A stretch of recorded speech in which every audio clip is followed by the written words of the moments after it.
Hey guys! Welcome to the part 3 of our Bruce Timm Special-thon, or whatever it's called. I forgot what it's called. So, yes, camera 1, camera 2. Camera 1.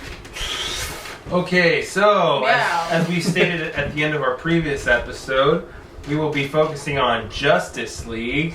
So good. And the continuing series, Justice League Unlimited. Also, that was a continuation. We'll start with Justice League. Awesome show, though. I like Justice League. I think it's really good, especially the fact that they're really like hitting hard on like the Grant Morrison and Mark Waid arcs. They're just like adapting those, or even classic ones, like the Man Who Has Everything. Yeah, the Man Who Has Everything. The they brought in like that was a Batman Beyond episode that I'm thinking of Starro. No, but there was my favorite one is where they get Solomon Grundy, and Solomon Grundy like he has to sacrifice himself to like this big Cthulhu monster, and it's really sad because like I don't want to spoil it because that one's one of my favorite episodes. It just continues Bruce Timm's trend of like getting writers to imbue the characters with real pathos instead of just like he's Solomon Grundy, he's a zombie. And even if it's the first time you meet these characters, I think they're so fully formed that you can just kind of get into the kind of person that they are. Like, I remember that was the first time I ever saw Booster Gold, like, on TV. Like, I wasn't a big fan of Booster Gold, but when I saw Bruce Timm's Booster Gold, I was amazed by... How were you not a fan of Booster Gold? I was not a fan. I was not a fan of Booster Gold. He ain't saying he's not a Booster Gold digger. But he ain't messing with no... Blue Beetles? Sure, yeah. They brought in like the composite Superman, which is like Batman and Superman. There's joined at the center, but then he sounded like Wonder Woman, which is kind of a weird thing. They touch upon a lot of things. They introduced Green Arrow as like this badass. Oh, like, he's so cool. Before Arrow, which was very cool. I think they even... No, he's not hooded on there. I was going to say, I think he wears the hood. No, he wears the... Yeah, he wears the classic hat. Yeah. He's very Neil Adams-y in the show. Everybody's really buff though. Wait, everybody is broad shoulders. No leg days though. They skip leg days. Nope. Like broad shoulders. They brought back like Lex Luthor and Brainiac and Darkseid, which you hadn't seen since the Superman cartoons. It was just very well done, I thought. Like, it's just solid. I believe Wizard Magazine ranked Justice League Unlimited as the best cartoon of all time. Yeah, and I can see why. Like, I would agree with it. Like, I think like Bruce Timm's influence on cartoons, like I think the Justice League cartoon had a very big influence on the Avengers cartoon that followed, Earth's Mightiest Heroes, because it was like one long plot, and I think throughout Justice League and Justice League Unlimited, like it was tying up ends from. It was going all the way back to Batman the Animated. At some points. Yeah, like throwing back to Batman Beyond, the epilogue episode. That may be my favorite episode ever, just for the ending. If you ever want to see Batman and its most Batman and like the most heartbreaking ending ever, watch that one. Batman and Ace. Google or YouTube Batman and Ace, and you'll die. My heart is hurting. If you don't, if you don't cry, like defibrillate. It's a really cool episode. I think they even bring in they brought in Hal Jordan. Hal Jordan didn't exist in the animated universe. In the time travel one where they go to the Old West and they meet Jonah Hex, but then they go to the Ultra Future and they meet Batman Beyond, and Static Shock is an old man, and he looks badass. Yeah, he's like 50's the new 30, and he's got that sweet beard. That's what I remember. You can't tell I'm a fan of sweet beards. Yeah, so it really is. So am I. I shave, so I don't have my sweet beard that I had in the last episode. Chris has a very sweet goatee. It's true. But he has good facial hair all around with the scrub. Chris's beard is immense. Like you can see, like he shaves and it immediately grows back. Like, you can see it right there. I think mine's the best. We'll throw up a picture right here for you guys so you can see. Chris is a magnificent facial hair. But yeah, like Justice League Unlimited, they were very cool, and I think I think most people had already checked out of the superhero cartoons by that point because they came on later, which was unfortunate. Well, plus, they were also only airing on Cartoon Network for Justice League Unlimited. Like Justice League was on like a major network, but then they all started pulling cartoons, and the only one for it was Cartoon Network, and kind of led to it suffering the same fate as like the Green Lantern cartoon that he also did, also Bruce Timm, which is like really good, but it's just no one's watching cartoon. Small audience. I mean, and there's also talk of politics in terms of like clashing of demographics. I'm not gonna get into it. It's just really tough because the show wasn't necessarily made for adults, but no adult was at home watching it at noon, and it was a little bit like hard for a little kid to get into, I think. Well, I remember watching, because I didn't go out at this time. I was in a very sheltered life. Chris and I used to watch Justice League on Saturday nights when it would air, and I would wait like a whole week for the episode to continue. Right? It was also on with Teen Titans. Teen Titans! I was a huge fan of Teen Titans, and they never resolved it. Same thing with Young Justice. It suffered the same fate of. These shows were really good, and they suffered terrible fates. Yeah. Because whatever reason, they were canceled too soon, I think. Yeah. But I think they had to die so that Bruce Timm can kind of keep going, and now he runs all of DC Animated, and they don't say no to him. He pitches a movie, and they say yes, and he just finds a writer and gets going. Yeah, Chris and I just watched Justice League Gods and Monsters.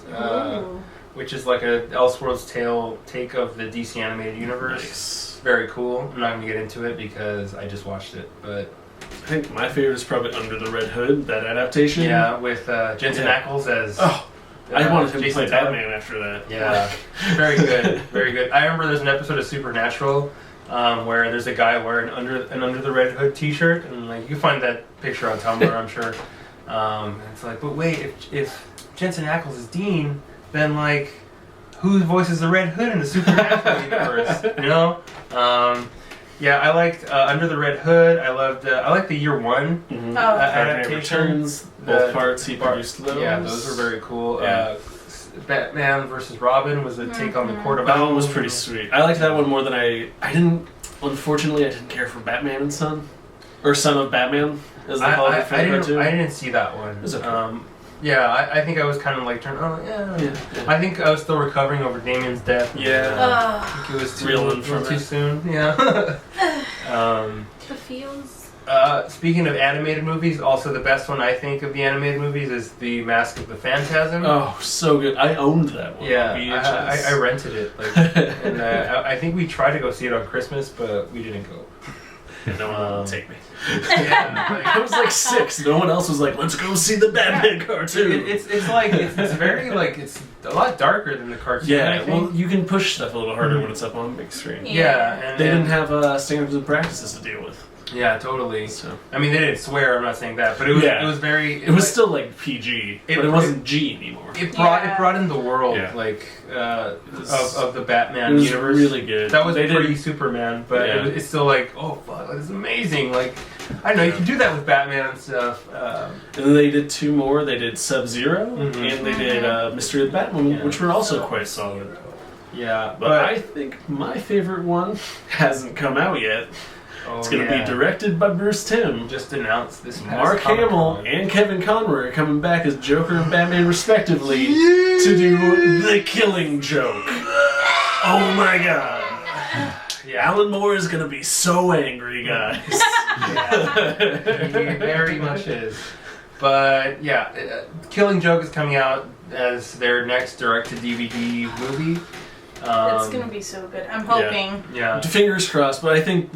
if Bruce Timm is coming back to direct it, which is what I've heard, it'll be solid.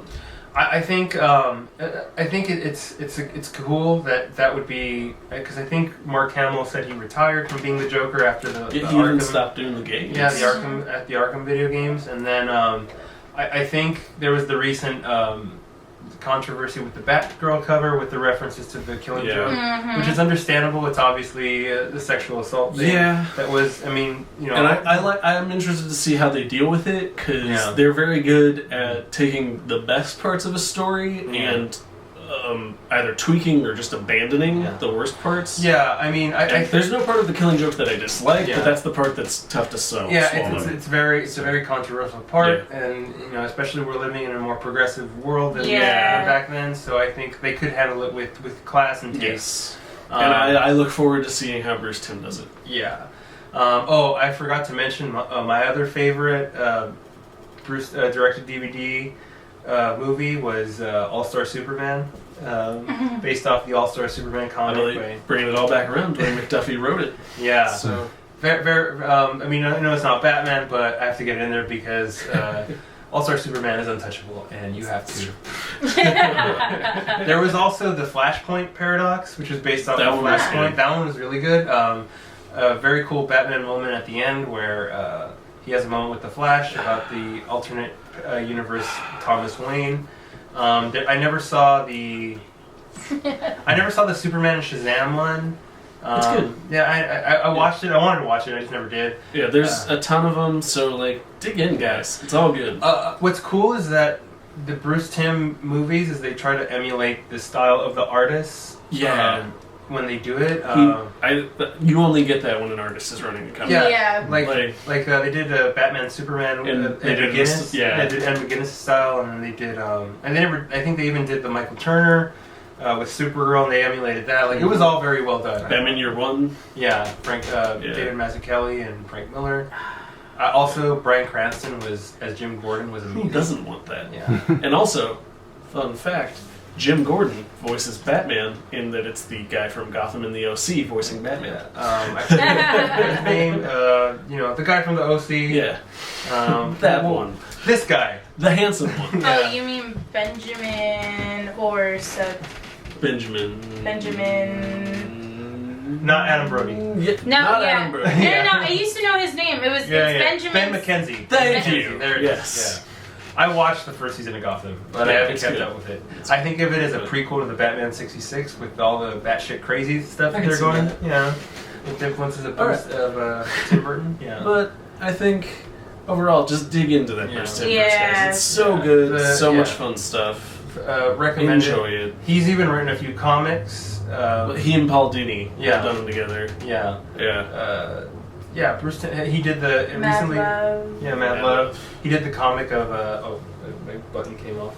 That's what I get for fiddling. Gotta stop flexing. That was an accident. Mark smash. I think I just feel because I get nervous in front of the camera. But yeah, I would recommend checking them out. You could just ask your local comic book store guy or girl. Mm-hmm. If you have any Bruce Timm, a lot of times you could just look up what they have on the internet. Wikipedia really helps. That's true. Just Google it, I think. Dive in, guys. Head first. Thumbs up. Yeah, thumbs up. Two thumbs up. The movies are really good. Meow meow. Yeah. Justice League Unlimited, all of it's on Netflix. Get out there. Justice League and Justice League Unlimited. Yes. Batman Beyond. Oh, it got removed. Yeah. Yes. So. All right, but I think it's. I think that's it. That's it for our 3-part Bruce Timm Spotlight special on 2 cameras. We're going to give a shout out to our Patreon subscribers. Chris, you can hold on a second. We're not. Okay. You can speak. He's giving us the sign to hey dude, mention the people. You can speak. Or just wave at us and stuff. Right. But no walls here. The 4th wall. This doesn't exist. I'm in 2. But anyways. Meow. We'd like to thank. Who is our Patreon subscriber that we are? I think we should thank our Patreon subscriber, Miss Phyllis Mears, who also lets us film in this room. Woo! Thank you, Thank Phyllis. you so much for everything. Hashtag blessed. Yes.